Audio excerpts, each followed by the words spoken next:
Hello guys! Welcome to my channel. Today, pag-usapan natin ang napaka-interesting na topic. Ito ay ang financial education na binibigay ng mga Chinese family sa kanilang mga anak versus sa financial education na binibigay ng mga Filipino sa kanila ring mga anak. At siyempre kung paano papasok si IMG para magbigay ng tamang kaalaman sa kaperahan sa mga Pilipino. Let's drive it. Guys, unahin natin ang Chinese-Filipino mindset practices. Alam ba niyo guys na ang mga Chinese families ay known for their strong financial discipline. Bata pa kasi sila na ay tinuturuan para ibalyo ang pagkakaroon ng savings at mga businesses. For example guys, pag mayroon silang income, automatic na may portion para sa kanilang savings at para sa kanilang investment. Hindi nila lahat ginagastos. Another pa na strength nila guys is they emphasize family businesses. Kaya guys, hindi katakataka na maraming mga Chinese surname ang nagmamay-ari ng mga malalaking hardware, malls, trading companies dito sa ating bansa. Ang kanilang mindset kasi guys is money should work for them, not them work for money forever. So yan, napakagandang mindset po, guys. Okay. How about ang mga Filipino? Ano naman ang kanilang mindset and practices?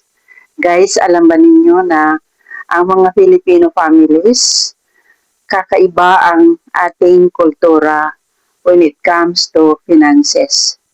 Madalas tayo ay focus sa education bilang key to success. Ibig sabihin, naniniwala tayo na sa pamagitan ng edukasyon, marating natin ang tugatog ng tagumpay. Kaya nga yung mga magulang natin, madalas niyong naririnig na ang mga pangaral na, anak, mag-aral ka ng mabuti upang ikaw ay makahanap ng magandang trabaho. So, dyan pa lang guys, minamindset na tayo ng ating family na pagdating ng panahon, tayo ay magiging mga trabahante or mga manggagawa. Or yan yung tatawag nating employment mindset. Okay. Most of the time guys, kulang ang emphasis ng mga Pilipino sa financial literacy. Kaya ang resulta, kahit na magkaroon na sila ng mataas na income, pagdating ng panahon, kulang pa rin ang kanilang savings at investment dahil hindi tayo tinuruan nung bata pa tayo na ibalyo ang pagkakaroon ng saving and investment.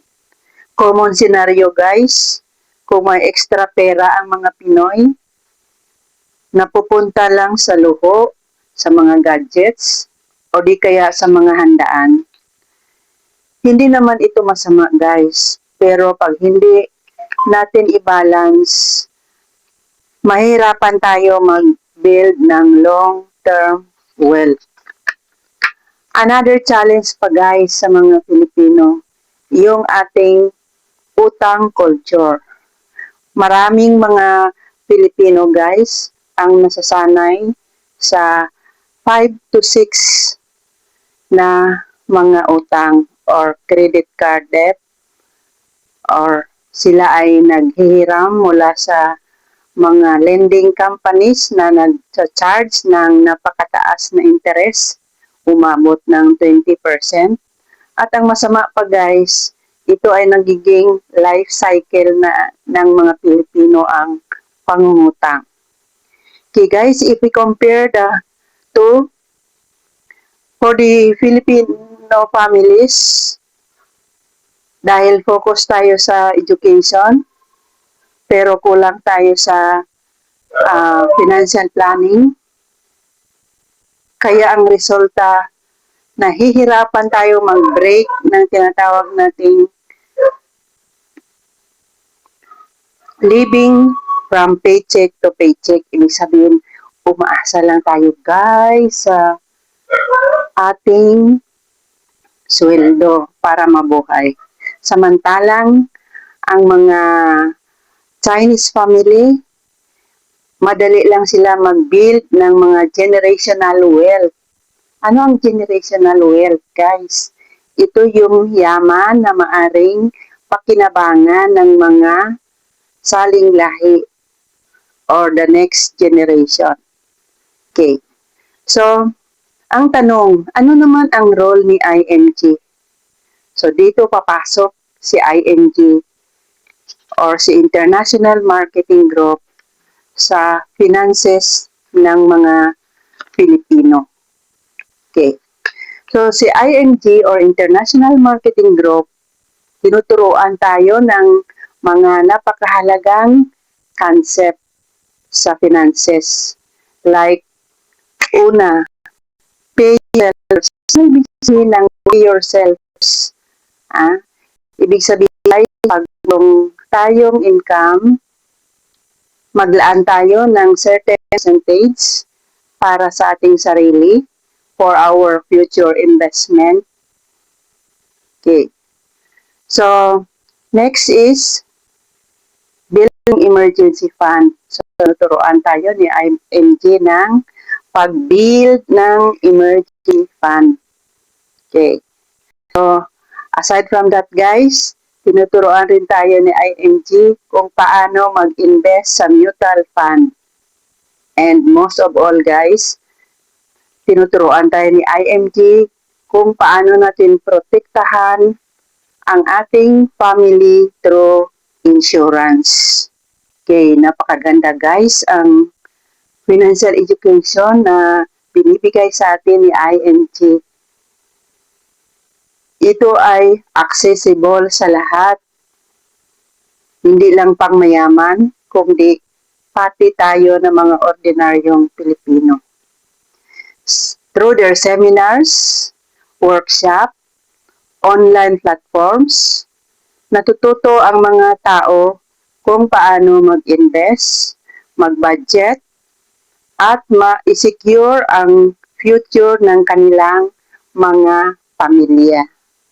Okay, in short guys, si IMG ang nagiging bridge